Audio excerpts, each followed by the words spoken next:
Gue kira tumbal proyek tuh cuma ada ketika lo tuh mau bangun sesuatu yang bertujuan untuk tempat menjual sesuatu gitu loh, kayak mall atau ruko gitu-gitu. Gak taunya gue baru tahu kalau proyek pembangunan jembatan tuh juga perlu tumbal proyek. Jadi gue dapet cerita ini dari salah satu pendengar kita. Katanya sekitar tahun 2000 tuh ada proyek pembangunan jembatan di daerah Kalimantan. Katanya proyek pembangunan ini tuh makan waktu selama bertahun-tahun gitu, selama proses pembuatannya. Jadi ada mandornya, kita sebut aja Pak Karto. Pas ditunjuk untuk ngebangun proyek jembatan ini, Pak Karto tuh seneng banget, karena ini tuh kalau dilihat-lihat lagi kan proyek gede ya, maybe. Singkat cerita mulai nih proses pembangunannya. Selama pembangunan tuh lancar-lancar aja maybe. Tapi ada tiang yang gak bisa berdiri kokoh gitu. Udah dicoba berbagai cara, di semen, pakai beton, pakai ini itu tuh tetap aja gak bisa berdiri sempurna kayak bangunan-bangunan lainnya Pak Karto ini. Semua kuli di situ tuh bingung banget, bener-bener nggak kayak biasanya banget lah. Sampai proyeknya tuh sempat di hold dulu beberapa hari, dan Pak Karto tuh ngehubungin teman sesama mandor lainnya. Dia konsul lah panjang lebar, dan temannya tuh bilang, loh kamu nggak pakai Mbah Wiryo emang? Di situ Pak Karto tuh bingung. Akhirnya dijelasin lah sama temennya. Jadi si Mbah Wiryo ini tuh emang orang pintar yang selalu ngebantu proyek-proyek gede biar lancar. Disuruh lah tuh Pak Karto ke Mbah Wiryo ini.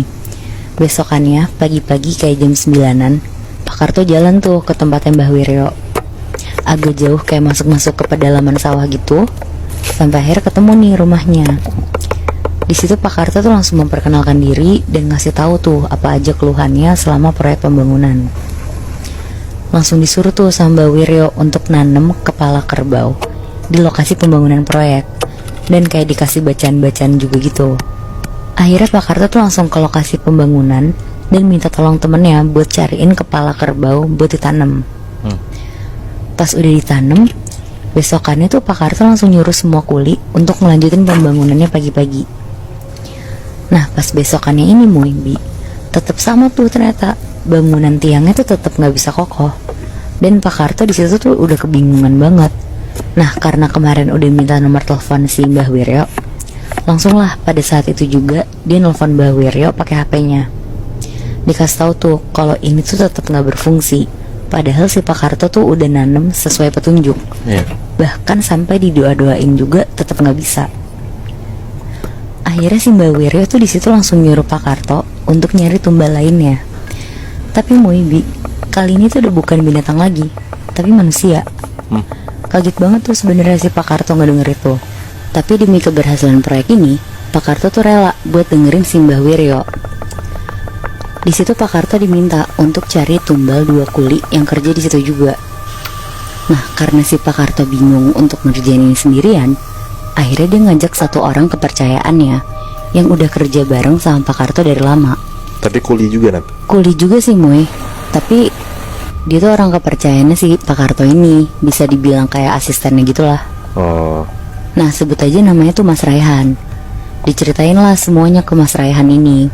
Dan Mas Raihan di situ tuh ngasih tahu gimana kalau ngerjain proyek ini tuh pas lagi hujan gede, jadi tuh jalanan licin dan dibikin celaka aja.